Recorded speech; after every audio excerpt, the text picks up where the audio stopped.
Hello বন্ধুরা, ত্রয়িস cooking কর্নারের বন্ধুদের সবাইকে স্বাগত। আজকে একটা স্ন্যাক্সের রেসিপি বানাচ্ছি। তোমরা এটা বিকেল সকাল যখন খুশি খেতে পারো। তো দারুণ হয়েছিল এটা আম আর চিড়ে দিয়ে আমি একটা বানিয়েছি। তো সেটা দেখো তোমাদের কেমন লাগে, তার জন্য পুরো রেসিপি রাখতে হবে, সাথে থাকতে হবে। দেখো এটা না, চিড়েটা আমি প্লেন চিড়ে, ওটা মিক্সিতে আমি গুঁড়ো করে নিয়েছি। জাস্ট ওই সুজি টাইপের একটা গুঁড়ো হয়েছে।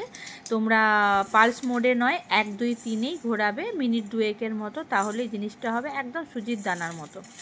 তো এইটা আমি যথারীতি 1 কাপ নিয়েছি একটা মেজারমেন্টে। এরপর তোমাদের যতটা লাগবে সেই পরিমাণে নেবে। 1 কাপ চিড়ের গুঁড়ো, 1 কাপ ময়দার গুঁড়ো। তোমরা এখানে আটাও চাইলে ব্যবহার করতে পারো। তো আমি ময়দা নিয়েছি একটু মুখরোচক করার জন্য। আমার বাড়িতে একটি অতিথি এসেছিলো, একটু চটজলদি সহজেই বানিয়ে নেওয়া যায়, তার জন্য টমেটো, ক্যাপসিকাম আর বেবিকর্ন দেখো আমি হাফ হাফ করে ছোটো ছোটো করে কেটে নিয়েছি, পেঁয়াজ আর কাঁচা লঙ্কা, এগুলো আমি সব দিয়ে দিলাম একে একে। ওপর থেকে পরিমাণ মতো আমি লবণও অ্যাড করব। তো এরপরে কি করব, কাঁচা আমের সিজন এখন, তো কাঁচা আম ছাড়া তো কিছুই নয়। তারপরে আমার বাগানের কাঁচা আম পরে একদম গাছ থেকে পাড়া। তো চিলি ফ্লেক্স দিয়েছি আর একটু সিজনিং দিয়েছি আমরা। তো সিজনিংটা দেওয়ার পরে আমরা কি করব, এই কাঁচা আমটাকে গ্রেটারে একটু গ্রেট করে নেব। তো এটার জন্য ফ্লেভারটাও অসাধারণ হয়েছিল আর স্বাদটা তো ভীষণ ভালো হয়েছিল। কাঁচা আম যেহেতু, তাহলে টক ঝাল নোনতা ভীষণ সুন্দর হয়েছিল। তো চলো, কাঁচা আম আমরা 3 টুকরো মতো গ্রেট করে নিয়েছি। গ্রেট করার পর একটা ডিম দিয়ে এটাকে ভালোভাবে মেখে নেব। তো তোমরা এটা চাইলে এটা পাতলা করে চিলা টাইপেরও করতে পারো। তো আমি এটাকে দেখো কিভাবে মেখে নিয়েছি। পরিমাণ মতো 1 কাপ জল দিয়েছি। যেহেতু চিড়ে পুরোটা জলটা টেনে নেবে, সেহেতু একটু যদি প্রথম থেকে একটু পাতলা থাকে তাহলে অসুবিধে নেই, আর কিছু দেওয়ার দরকার নেই।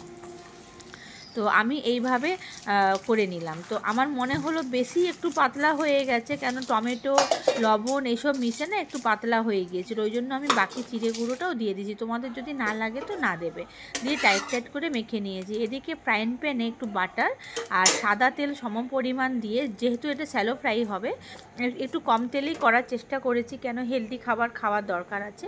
তো সেহেতু আমরা প্যানে গরম করে নিয়েছি। গরম করে নিয়ে ওই ডো থেকে কিছুটা ডো বেশ একটু সুন্দর করে হাতের সাহায্যে পাতলা করে বেলে নিয়েছি। দেখো হাতেই, কিছুতে বেলন চাকিতে না, কিছুতেই।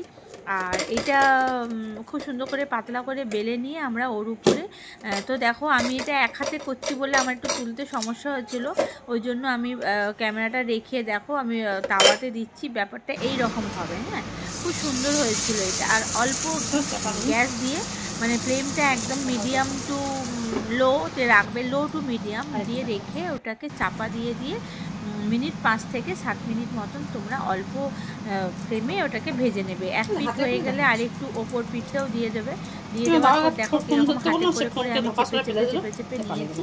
তো যতটা হাতে পাতলা করা যায় পাতলা করে ওটাকে বেলে নিয়েছি। তো এটাকে আমি কাটলেটও বলছি না, তো এটা আমি একটা চিড়ে স্ন্যাক্স বলেই নামকরণ করেছি। তো তোমরা এটা দেখো, করে খেয়ে ভীষণ সুন্দর হয়েছিল।